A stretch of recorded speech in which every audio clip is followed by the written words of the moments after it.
control over giant swaths of people, and you get to dictate their behavior, and you get to tell them what to think.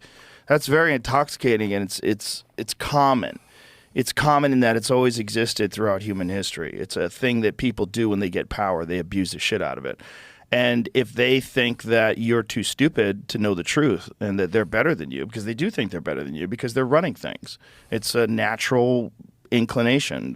It's a natural thought that people have. If they're the ones, if you guys are a bunch of dopes that are just listening to my orders and I tell you how to live your life and what to do, I'm naturally going to think I'm better than you.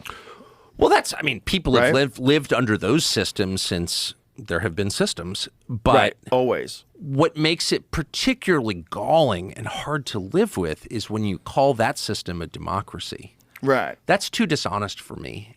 I would much rather live in a monarchy where everyone thinks the king has been assigned by God to rule over us and his whims are law. And, that makes sense. I don't like it.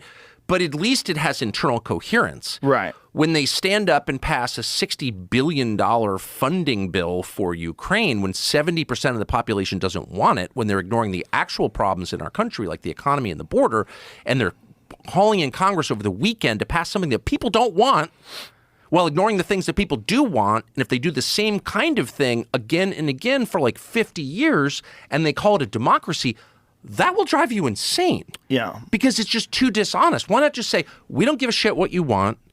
We are getting something out of this Ukraine funding, whether it's like the thrill of being masters of the universe or whether it's money from the defense contractors, whatever we're getting out of it is more important to us than your opinion. This is not self-government. You don't run this country. We do. Shut up and obey. If they at least said that, you'd be like, okay, I get it. Those are the terms. But if I get another fucking lecture from Joe Scarborough about defending democracy, when this is not a democracy, it's not even a close approximation of a democracy, then I'm going to go crazy because I just can't deal with the lying. Yeah. Does that make sense? It does make sense.